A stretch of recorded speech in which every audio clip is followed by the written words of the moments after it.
On this episode of The Hopeful Has-Been, I sit down with my, partner in crime, if you will, Jordan Berry.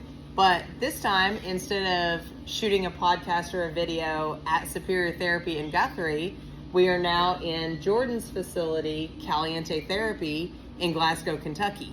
So I thought it'd be a great introduction episode for those that, maybe don't know our history together and how you got started in therapy. So I'm gonna kind of turn it over to you for an introduction, and let's hear your story. Well, hello, my name is Jordan Berry. I am the owner of Caliente Therapy, and wow, what a ride it has been. Well, let's see, we'll start from basically where it began for me, I guess, in the rehab industry, and going through even working for you to now having my own facility. I was a senior in college, and I was like, okay, I've got to do something. I don't want to go down the agriculture education track. I don't want to follow in my footsteps of my family to be an educator, I thought. And I was like, That's worked out really well. And I was wrong. I'm still there. Fun fact. But I was like, you know what? That's just, high school kids are not for me. Kids in general of that age are not for me. So I know I was there once, but that's neither here nor there. But I knew I wanted to make a difference in the equine industry to still work with horses. So it was my last home rodeo, and I told my Nana, I was looking at her and I was like, I said, I really want to change my major and I really want to do something with horses. And she was like, okay. And this was after I scorpion trying to make my goat tying debut. I'm a barrel racer. I don't go tie ever whatsoever. No. And so I was like, we're gonna do this. This is something that I want to do. Okay. Fully believed in me. We started looking up a lot of different courses, a lot of different programs, and we were like, what is the best one? Well, I come across Superior Therapy. And my Nana and I were like, this is not real. This can't be real. It was everything that we were looking for. It was what I wanted to do. I looked into a few other programs, and I even actually just found all the programs that I looked into this morning. And I was like, wow, I had a lot of programs listed out, and yours was the top one. Awesome. And so I was like, this isn't real. So we actually called the Guthrie, Oklahoma Chamber of Commerce to make sure, you were legit. And we're like, is this real? And they were like, yeah, you're real. And I was like, okay. And so I graduated from college in 2021 with my Bachelor's of Science in Animal Science with an emphasis of equine science. And so I was like, okay, here's my time. And before I'd actually graduated, I got Roxy. Roxy is really the biggest factor that pushed me into rehab therapy, because she had a long laundry list of issues. She still does have a long laundry list of issues, but it was her that I was like, okay, something's not right. There's no reason that I should have had concussion after getting thrown off and getting up after she bucked me off one time with a helmet on. And my eyes were stuck cross-eyed, and I was at a show, and I was like, okay, this isn't right. And that's kind of when things really were like, okay, this is it. And that's, your course really kind of paved the way for her, which I'll get into in just a second. So once I graduated, found your course, that was the track. I was like, this is my calling. This is who I'm going to be. And so, the weeks stay when I called you, that I was like, yeah, I'm coming out there. And you were like, who are you? And I was like, oh, I'm a student. I'm coming. Yeah, so to add some context there, we didn't actually have her on the schedule, and somehow there was some little bit of a flaw where before we had our online courses, people would sign up and we would email them the testing. And so somehow she had slipped through the cracks of, I didn't even realize that she had finished and would be coming for an on-site. And then she calls and goes, oh, I'm scheduled to come next week. And I'm like, I have no idea who you are. So our delivery system of now, the online course is a lot easier because it's less paperwork for me, and I know exactly where people are in their progress. And it's 10 out of 10 great, because I went through it.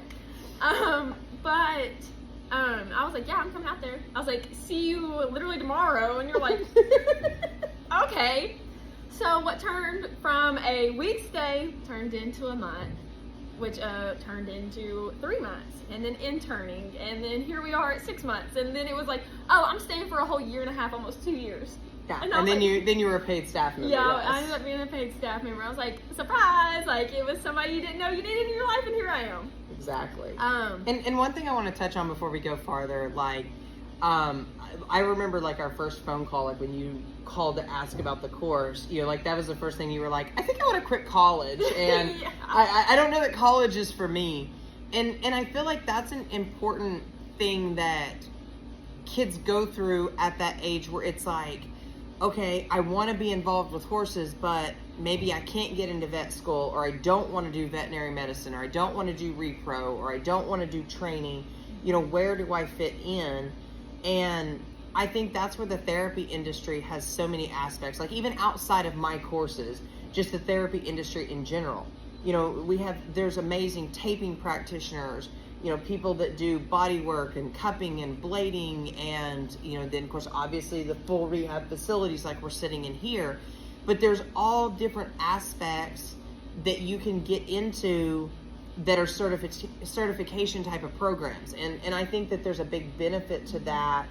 And I think that's part of the reason that the therapy industry continues to grow and gain new people, because it has something for everyone. I would 110% agree, because I didn't think I fit in anywhere, because I was like, what am I going to do when I graduate college? I had an idea, but I didn't know where to start. I mean, yes, I found all of these courses, and I was gung-ho on it, but I was like, there's also like a reason of, okay, what if I don't make it? There's a lot of what ifs. And there is in life, in any aspect of life. Yeah. And so, you know, it's never my intention to say, oh, you should just take a certification program and not go to college, or, you know, go ahead and finish like you. You finished your degree, but then you were looking for, okay, maybe now I want to look at something that's outside of college. You know, I want to start to fine tune those skills. And I feel like that's a valid question that I get asked a lot, is like, where do I go? Or maybe I'm even talking to the kid that's not old enough to take our certification program. Maybe I'm talking to the kid that's 16. And they're like, I don't know if I want to go to college. I don't know. And of course, my story is very different. I graduated high school and immediately went into massage school for humans. And so I started the day after graduation with that program. And so, I mean, I never did any college courses. And I think both ways that you go about it can yield a very great career.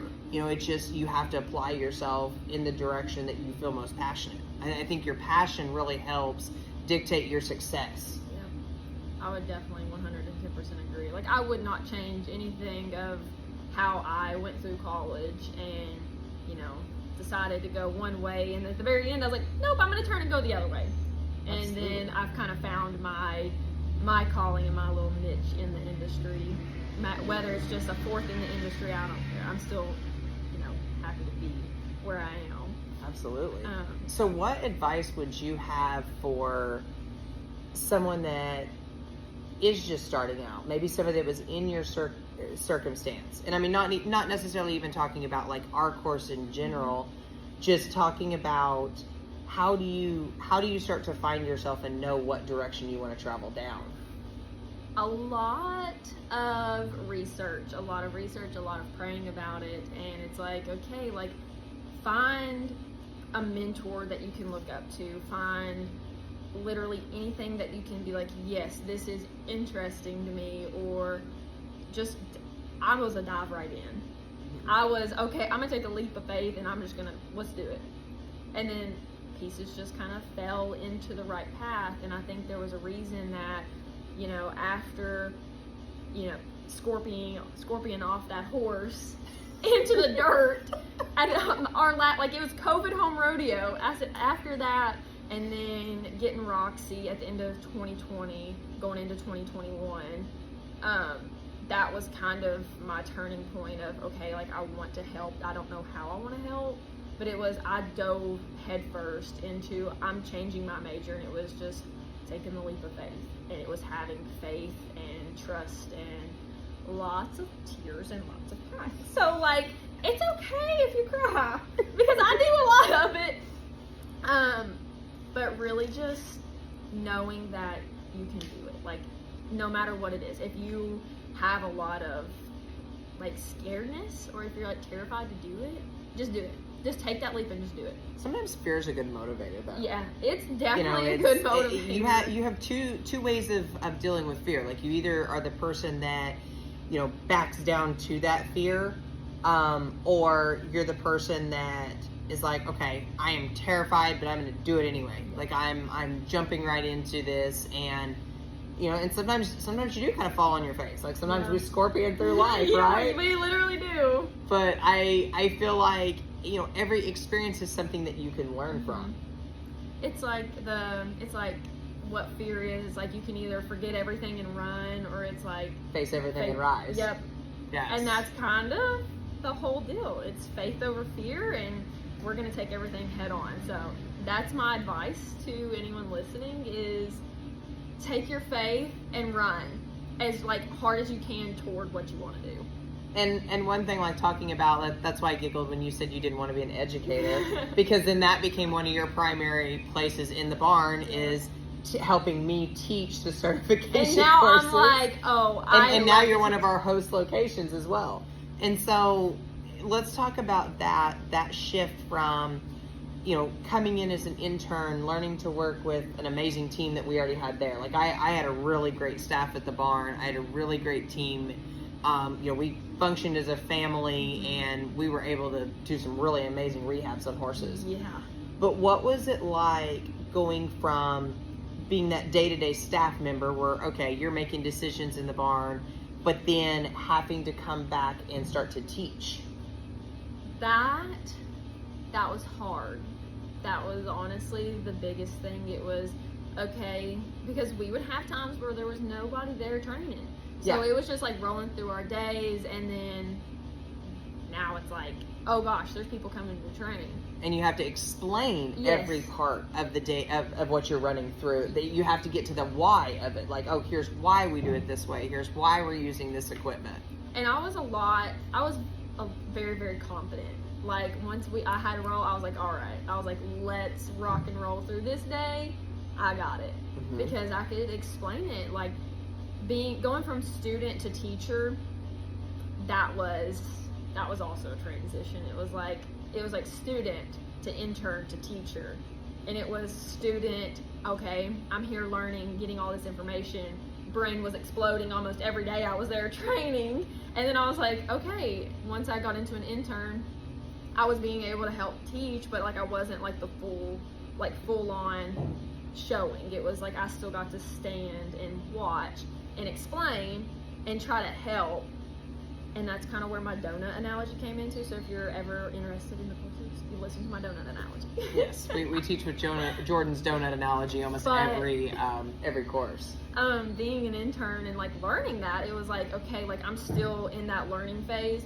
And then when I was able to teach, it was okay, taking all of this information and giving the owner or the student the why. It was really a full circle moment, and a lot of times it was hard and confusing because I was like, this is why, here is this is it.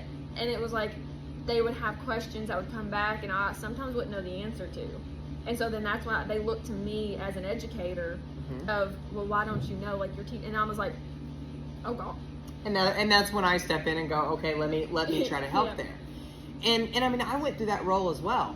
I laugh, me and Hope used to laugh about it all the time. She was my first intern, and I think she probably interned for me for 6 months before I had her treading a horse, because I didn't know how to teach that. And now we have people that end up treading the first day of training, where it's okay, I'm going to put you on a horse that's not going to get you in a bind, and here it is. We're gonna get you treading a horse on day one and teach you all the safety of it. And I look back and laugh, and I thought, okay, really, it was my insecurities of, it wasn't really Hope's lack of ability. She had the ability. It was I don't know if I've given you enough information to turn over that control to you, because a lot can go wrong. If you have something, a lot can go wrong when you're treading one if you get one in a storm on there. And so, that was just something that over the years I progressed. The more people that I taught and educated, the easier it got for me, the better I was able to predict circumstances that might be happening. Like, okay, let's not stand there, let's not do this hold, because that could get you in trouble. You know, it's looking and being able to go, okay, I can survey this area and know everybody's standing in a safe place. We're using safe holds on the horse. We've got a safe horse in the tread. And, you know, now it's second nature. Like, it's very easy because I've done it for so many years. Yeah. But I started out just like you, of like, okay, I know how to do this, but I don't know how to teach it. And I feel like that's where the real skill set comes in. It's one thing to be somebody that can do something, but it's another thing when you can break that down and explain it. You know, like, entrepreneur rule number 1 is, if you can't explain what you're doing to a 6-year-old child, you don't have a good grasp of the concept of what you're doing. And that's even now in my barn. I'm like, me like handing over control of a horse on the tread, even though I did it. But, you know, there was a time that my barn was being built and like I didn't have the tread up. So it's not like I came home and transitioned right into my barn. Right. There was like, I'd say like a year that you were working mobily, right? Yeah, I was working mobily, working a different job, and like coming back here and like trying to hand over that control to somebody that I've taught. That's a little hard for me. And I'm not a control freak, but when it comes at it, it's like, I've taught you everything. I know you know how to do it. Like, I'm showing you, like, here's your chance, but still it's like something could go wrong. And it's always the what ifs, like I said earlier. But handing over that control, and I'm just like, have I taught you enough? And that's a big question that I always ask myself that. Have I taught you enough? I ask myself that daily. But I'll ask the intern that I have. I'll ask Sydney, the one that helps me. I'm like, have I taught you enough? I'll even ask Jackson, have I taught you enough? Do you know how to do this? I said, or am I just like throwing you to the wolves? And they're like, I've got it. Like, we know. And I'm like, okay. And that's why I'm like, well, I'll just stay on the back. I was like, I'll catch for you. And so I'm like, I'll still be here. Absolutely. And I'm just like, handing over control now, like, from, it's like, went to teacher mode, was like, boom, boom, boom, there every single day, to transitioning to like mobile only, still working another job, and then it's like, oh, we're back to a full-time, you know, rehab therapist, and like having a facility, and this is like everything. I was like, oh. I think it's also different too when, you know, now you're the captain of the ship, so to speak. So let's talk about that, the transition from working under the Superior Therapy umbrella to now being Caliente Therapy, which is kind of a partner to Superior Therapy, because we're still working together on education, but your day-to-day running of the barn, again, now you're the captain of the ship. How's it feel to wear the hat?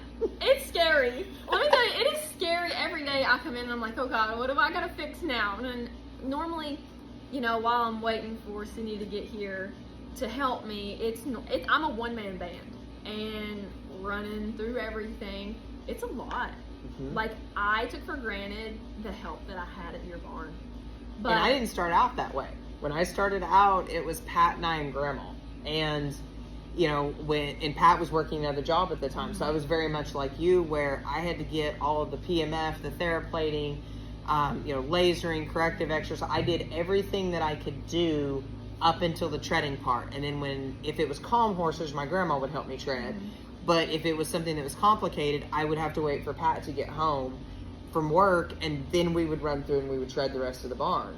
Yeah. And there's a lot of facilities that start out that way. You know, that's one thing that I think is an advantage for like some of the people that came and trained, seeing a full facility like mine where you have 5 staff members and you have a lot of working parts, or coming into a small facility like this where you have to work with a skeleton crew because you're just getting started. And don't get me wrong, I love every bit of it, because, you know, it is kind of nice to get some alone time with just the horses and really get to connect with these horses. But like having 4 or 5 of us working as a staff, like, and working under you, it was okay, I can roll through it. And I mean, I can even get into some of the like other things, like, you know, how like confident I was talking to owners and how much the owners believed in me. But I was very like, oh, this is easy. Like, we were just running through it. Like, horses were all lined out. 2 people were on the tread, And then, other people were working with the horses outside, or PMF, or TheraPlate, or Equirest, or whatever it may be. And then now it's all up to me. Yes. And then at the end of the day, you have to come in and do paperwork, talk to owners, all of that type of thing at the same time. And so, I don't know, let's keep talking about. So then whenever I closed my facility there in Guthrie to focus more on education and to transition back into a fully mobile practice, it's kind of a no-brainer for you to come in and buy the equipment, and then that starts Caliente therapy. Yeah. So tell us kind of about that process and even where the name comes from. Okay. Well, the whole process of, finally deciding, okay, like the facility was on a 5-year goal, turned into a really quick goal, and that was achievable. And so that was a godsend in a way, I think, to be able just to start everything up and the pieces falling in line. So the story behind Caliente therapy, it's quite funny. So I am lucky enough to have a horse family on both sides of my family. So both sets of my grandparents were in the horse industry. My dad's side, they did a lot of barrel racing, the contest events, like the western side. And my grandparents on my mom's side, they did a lot of quarter horse racing. And they did the barrel racing, and that's kind of how the families met, really. But I'm very lucky to be that horse-crazed girl with horse families on both sides. Right. And so my papa had a quarter horse named MC Special Mystery, and he raced against all kinds of horses. And there was one in particular that I love to watch, and I love the name. And his name was Caliente Habanero, and it means hot pepper. And so I was like, okay. I've always loved this horse. And every time the announcer would, say his name when he would get in the lead, it was always Caliente Habanero. Drug it out. It was the funniest thing. The race that I watched the most was at the Windy City Dash. Like every single time, I have it on a CD, like a little DVD, because I loved that race and watching it, because my papa's horse came in second to Caliente Habanero, and so that was like the horse that I loved. I was like, don't even know the horse, but I was like, oh yeah, that name. It's funny. I love it. Here it is. And so, me and my mom were talking, and she was like, why don't you name it like your business, like Caliente? She's like, it's hot. Your therapy is hot. It is the hottest therapy for your horse. I like it. And so that's where Caliente therapy came from. That's where the fire horse came from. That's kind of where, it's my fire within me. I like it. Always, I'm hot, spicy. I love to throw a little bit of attitude. I love the finger snapping, the head bobbing. I love to be oh yeah, it is hot. And obviously I love the warmth. I don't like the cold. So it all just kind of blended in and meshed with who I am. And, it has a special meaning behind it too. And I think that that's something in small business that people take for granted, or is what goes into designing a logo, what goes into designing what will become your business entity, and I always recommend doing something that has a little bit of personal flair to it, because it makes your business stand out. We've talked in other podcasts about the colors in my logo and the things that I've done for Superior Therapy. But I always love asking people, where's your business name come from? Where does your color scheme come from? Because I think that there's a great psychology of the color of business. You can look up things like that of what the different colors translate to as far as an emotional component or creating loyalty, all of that psychology of branding. And that's with the red, the orange, and the yellow, it was, your fire basically going up into a flame. What's the fire that sparks in you and rises up through your body?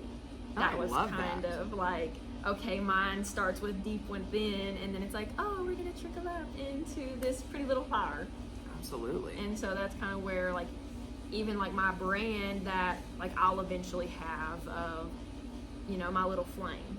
Like it's on a lot of my logos, and it's like now my rebrand that I'm in the process of doing. It's still same me, same colors, just like with a little, you know, spice. Because I like to keep it spicy.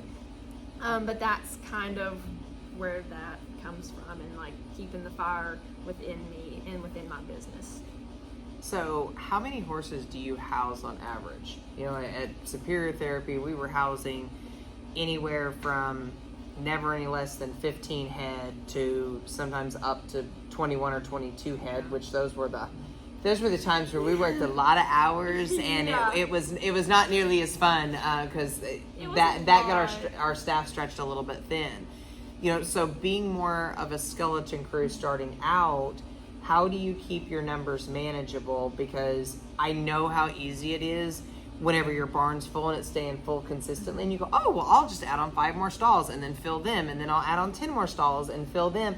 And then you go, oh, I have more, I can't keep up with the demand here. Yes, and I remember so how do you keep yourself in check of, this is the number that I can take and do the quality work? Because I feel like that's something that people face, horse owners, whenever they send a horse to a facility. The higher the numbers, you start to go, oh, is their quality of care going down? So I have 5 stalls, and that's kind of where I like to stay, is 5 completely full stalls, because I can get through 5 horses in a day and give the quality of care to these horses that I need. Now, I have had 8 horses on property, and I still got through them, but it burned me out really quickly. I have definitely already went through a few burnout periods of having more horses, because it was just me, and that was hard, and I want to be able to give the quality of care to these horses, to these owners, because they deserve it. And that's, you know, with my Spark Within, I want to make sure they are taken, like they are the best at, like when they leave here. And I'm just like, with 8, I can still do it and give the quality, but for me, I like to keep 5. Yeah. And, you know, I'll take Hollands, because those don't bother me. Right. Like, I can still do Holland, but keeping 5 horses, that keeps you busy. Yeah, it does. And I think people don't realize that, but then we can also cross that over to our owners. You know, when we start to have problems that lead into lameness or issues, a lot of times it's because our owner has more horses. They can't get them fit enough because they have more horses than their time after work allows. You know, if you're somebody that works from 9 to 5, you've got 4 horses to ride, you've got to decide, do you get up early and ride 2 and then ride 2 of an evening, or do you work late and ride all 4 of an evening? Like, how do you space out that time? And a lot of times it's not done very effectively. No. It ends up with the horse that gets hurt because you have the one that wasn't getting the attention that they needed. And it's like they get hurt, and then they, you know, send it. They're like, what do I do with it now? And sometimes people keep it at home, do the rehab on their own, and then they end up back in the same issue. And it's like, let me help you, let me educate you. Yeah. And so there's a lot of owners that I get in here that are like, I'll do the work, I'll do the education, like, teach me. And those are my really good owners that care a lot about their horses. And they're like, you know what, if we have to send them to you 4 times a year, we're going to do it. So they stay fit. And then they go home, they do the corrective exercises, they do the stretches. You know, some of my owners are lucky enough to have pieces of equipment that they're like, okay, like, we're going to do the thing if we want the longevity of these horses. No, absolutely. So I'm really lucky on that aspect of these owners. So what advice would you give to somebody that is looking to send a horse in a rehab in any area? You know, like, let's talk about some green flags as far as rehab, like when we're shopping for rehab. Let's do some green flags and some red flags. Well, let's start with the green flags, because I like green flags a little better than red flags. But like, green flags are, you know, what experience does the rehab therapist have, or what experience does the facility have? You know, are they certified? I like certifications, and a lot of people like the certifications. Do they have the education and knowledge that are backing that? Can they use the equipment properly? So like green flags are, knowing that and kind of having that personality with these horses, and like the horses get to open up here. Yes. It's like on my stall doors, like their names are on their stalls, and they might have a cute little drawing with it. Like I get very personal with these horses, and having only 5 horses or 4 or 5, it's like, I get to have that connection with these horses. And so it's like these people come in, they're like, wow, my horse really loves you. Yeah, I got to spend 30 days with it. Like, thankfully, I would hope they would love me, and I got to make them feel better. Yes. And so, and using the equipment properly is another green flag for me. And going back to education is making sure like these horses are sent home with a protocol. Or if you're looking to send, it's like, do you have a protocol for a kissing spine horse? Yes, here's my protocol. Now, I'm not going to give all of my secrets away, but I'm going to give most of my secrets away and be like, here's my protocol. This is what I'm going to do to help your horse in the long run, and, help it, whether it's post-surgery, pre-surgery, or, we're kind of on down the road, and it's like, well, it had kissing spine surgery, 2 years ago, but now we're kind of in this low of there's something wrong. Right. And I can say kissing spine because you have a lot of experience with it. Yeah. And I think too, working with vets, like that's another green flag is, do you have a mentality of being able to collaborate, whether it's working with farriers, working with vets, you're working with other therapists, working with other body workers, are you open to working with other people, because that's just part of the game here. It is. And that's why, like, my farrier, she is like open to a lot of, I'm like, okay, let's throw these wedge pads on this kissing spine horse, correct angles, and she's like, all right, let's do it. Very open-minded. And I've worked with, I would say 3 different vets, 2 in Tennessee, and then like 1 up here in Kentucky. So I'm like, I've got that expansion, and I'm like, okay, like I see this, I see that, and they're like, we collaborate. Yeah, go in for x-rays, go in for, check the progress of the feet, whatever it is we're working on. And for me, like, I don't know, I'll lead off the red flags, because I've done posts on this before. For me, the biggest red flag when we're shopping for a facility is one that does not have the ability to create a protocol, not 100% on the fly, but mostly on the fly. When you call and talk to somebody, or you message on Facebook, and say, we'll use the kissing spine horse, for example. Okay, I have a horse that's touching in 3 or 4 spots. An experienced therapist is going to be able to go, okay, the first thing we need to check is the hoof angles of the hind feet. And then we're going to talk about core strength and areas of weakness. And we can come up with a mock protocol for that horse fairly quickly, because we've done several of these. Or even if it's something we haven't encountered before, being able to kind of think on your feet of, okay, here's how I think this is going to go. Here's going to be my initial hypothesis. And then when the horse comes in, of course, we do our full assessment, and then we decide, okay, sometimes that protocol changes a little bit. Sometimes we were spot on the money. But having that knowledge of being able to do that. I work with so many people that send horses to a rehab, and they're like, I don't really know what my horse is doing. I don't know how often they're putting them on the equipment. I don't know what equipment's being used. Like, I don't know anything other than I just dropped my horse off. To me, that's a big red flag, because communication is key for what we're doing here, because one, we want to prove our progression with that horse, but we also, our owners should be involved in what's going on, because they're the one that's going to have to continue with this when the horse goes home. That was my red flag, was updating the owners. If you don't get updated, at least once a week, to be like, these horses are doing great. That's kind of where I'm like, I wouldn't want to send my horse somewhere that, like, I'm not getting updates. Like, I love to send, like, the cute little pictures, or, like, the after workout rolls.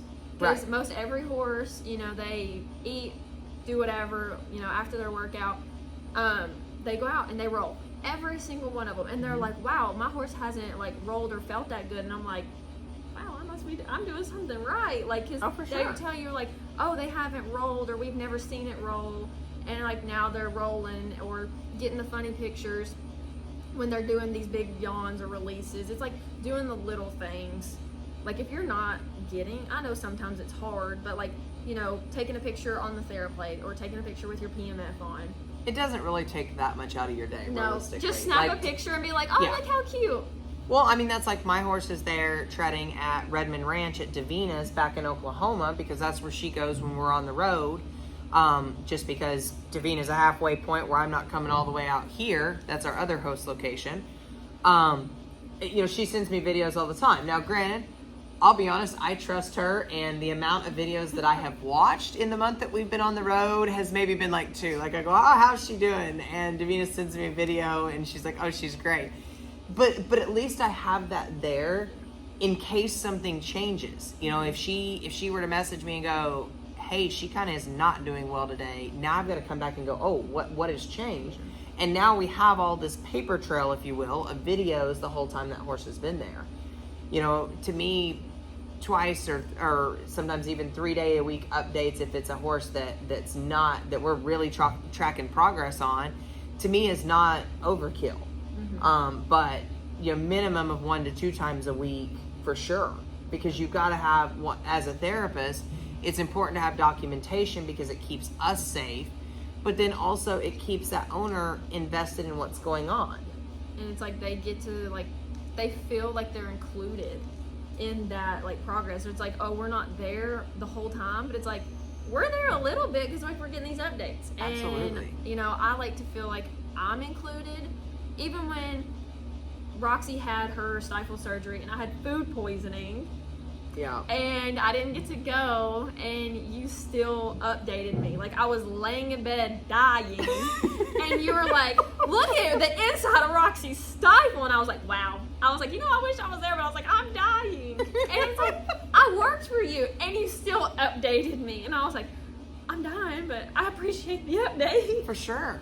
I mean, that's just all part of what we do. It's building relationship with our clients and then building relationships with their horse. Mm-hmm. I remember one of the stories that is close to my heart is during COVID. We had a horse for a girl that was a nurse, and she went to this other hospital, went out of state to work during COVID. And when her morale was kind of down, like working in the emergency room, part of that, there were several times the girl would let her FaceTime with her horse. We FaceTimed with her while her horse was on the tread so that she could be a part of that horse's workouts, because she was really going through a lot mentally, having to deal with high volume of COVID patients in an emergency room. Yeah, that was and rough. and that's one of the stories that kind of sticks out to me of like, I'm glad that we took the time to be able to do that for her. Because I think it meant a lot to her. And I had a kissing spine horse here. She was with me for 8 months. And this mare would she would lay on your chest. Like, just wanted to be cuddled. And I would FaceTime the owner. I love all that. the time. And I'm like, look what your horse is doing. Like, I'm like, now it's probably not safe, but I knew this horse personally. And I'd be kind of sprawled out. She'd be, her neck and head would be between my legs, up on my chest. And we were just laying in the stall, and I was like, you know what? I was like, I'll always remember this. And it was like, she couldn't come down here and like always be with her horse, you know, because she has a kid at home and she had other things to do. And it's like, this horse just needed somebody. And so I'd be like, hey, look what your horse is doing. I was like, it would be the cute moments with those horses. Or, you know, if I was treading her, she was FaceTimed and she was on the tread, because I was like, those are big milestones for people that don't even like have ever been through the kissing spine surgery. Absolutely. Or even know the rehab process. Because it's like, we know horses, but it's like they go have surgery. Like, this is big. Like, a back surgery is huge. And, you know, her getting to be a part of a workout, or hey, this is the first time we put a saddle on her. Because like I said, I knew this horse personally. And the owner was like, I want you to be the one to put the saddle on first before she comes home, just in case, you know, something goes wrong. And so, and if she's sore, she wanted to have the PMF. And so I was like, okay, like, that's fine. And, you know, I FaceTimed her for it. I set her up on the tripod and was like, okay, like, we're going to saddle her together. I think that's also something that you get in a smaller facility, that, not to negate anything about veterinary-owned facilities, but a lot of times there, the rehab portion of it is handled a lot like your typical vet appointments. I think that is where, when you have individual rehab therapists, they can slow things down and create some of these moments with these horses. And I think that sometimes there's more nurturing that goes on. And I mean, I can attest to that on the human side of things as well. When you work with physical therapists, sometimes in a hospital unit, which I have, a lot of times they have so many clients to get through in a day. They're in and out. How's your day? We want to know if you're okay. In and out, in and out, in and out. And then when you have the physical therapist that you work with, where you're going in 2 or 3 days a week, sometimes for 6 weeks or 8 weeks or longer than that, depending on what you're working on, you create a lot more relationships with them. Those are the people that know about your family and you know about their family, and you create these bonds and these relationships, but they also tend to end up knowing more about you. Where if you're in a hospital situation, sometimes you are simply a case number because of the high volume of people that are there. Where when you walk into PT, everyone knows your name when you walk in, and probably how many kids you have, and et cetera, et cetera. And so I think that is one thing where the smaller facilities really thrive, is on that individualized care and noticing if that horse is progressing, or noticing if that horse is backsliding. Or if they blink a wrong way, that something's going wrong. Yeah, detecting things with demeanor. Yes, a lot. This horse, like a client could come tell me, oh, it's fine. And I'm like, it blinked wrong. Something's wrong. And they're like, I'm that person. I'm a helicopter, I would say, like a bonus mom when these horses come in here, because they blink wrong and I'm calling the owner or texting the owner, hey, he blinked wrong. But I think it's an attention to detail. It's not necessarily being a helicopter parent. It's the attention to detail that helps you do your job. And I think that kind of reaches a good closing point here, where we'll come back in our next episode and kind of go through some of your favorite cases. Let's step through some of our favorite ones in the barn. Sounds good. All right. Happy trails, y'all.